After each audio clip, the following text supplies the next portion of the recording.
I'm Amy Cherry. This local news is a service of Flagler County's Toyota dealer, Beaver Toyota, here to wow ya. The process to reopen Florida after the COVID-19 shutdown is up in the air following the latest coronavirus numbers. John Arking has more. On Thursday, the state announced a record high number of coronavirus cases with 3,207, bringing the state's total to nearly 86,000. Speaking on Wednesday during a virtual town hall, Palm Coast Mayor Melissa Holland said there is no indication when Phase 3 of reopening will begin in Florida because of the spike in COVID cases. We are working under the premise that we are still very much in Phase 2. Yes. That the strategies that we are outlining today as far as our city government strategies or the health department approach, we still very much are under the guidelines of Governor DeSantis's executive order, and that has not changed. So far in June, there have been more than 29,000 new coronavirus cases. That's more than the entire month of April or May. From the WNZF Newsroom, I'm John Arkin. A body is found near a Palm Coast restaurant. Sheriff's deputies were called to Kingswood Drive near the Cracker Barrel early Thursday morning. Sheriff Rick Staley says his deputies are in the early stages of a death investigation, but preliminary information shows it may have been a suicide.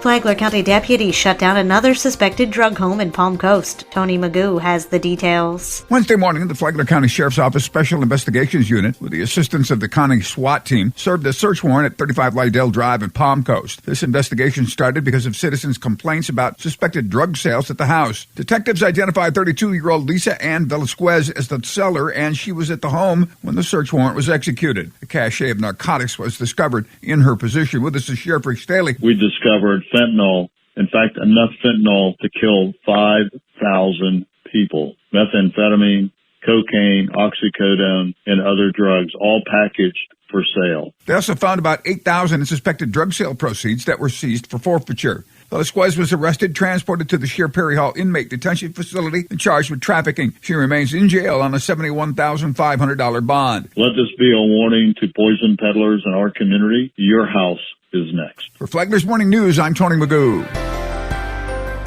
I wish that everyone could really understand what an amazing program this is. This year's Future Problem Solvers competition went virtual due to the COVID-19 pandemic. It was a bit of a learning curve, but really the tasks remained the same and the students stayed creative. Amy Kopak is the coach of the Rimfire Elementary and Matanzas High School teams. But the students did get to participate in the international competition with countries all over the world, from Singapore to New Zealand to China, along with states within our own country. So it's a really amazing experience for these kids to get to participate. Matanzas High School won an award for its sports equipment recycling program, while Rimfire Elementary won first place for its project called the Hero Squad, which aims to foster better relationships between police officers and other first responders and students. Flagler Palm Coast High School won a second-place award in the civic cultural competition. It used to be that if the power went out, you called FPL to tell them. Not anymore. Florida Power and Light spokeswoman Marie Berto says that now that we're in the future, FPL knows that your power is out. Because of the smart meter technology, we are aware. However, if customers want to know the status of their power, you can call 1-800, the number 4, and the word outage. Berto said there is also an app for your smartphone that'll give you that information and a lot more. To listen to the interview, download the Flagler Radio app and then go to the Free for All Friday podcast. From the WNZF Newsroom, I'm Deb Albertson. As of today, the Flagler Beach Pier, the bait shop, and the pier bathrooms will open with extended hours. The hours of operation for the pier and bait shop each day will be 6 in the morning till 6 in the evening. The pier and the bait shop will be open 7 days a week. Social distancing guidelines are still in effect, with no more than 50 people on the pier at any given time. And the bait shop will be takeout only, no guests within the shop. From the WNZF Newsroom, I'm Rich Carroll. And now you're up to date on Flagler's Morning News. I'm Amy Cherry.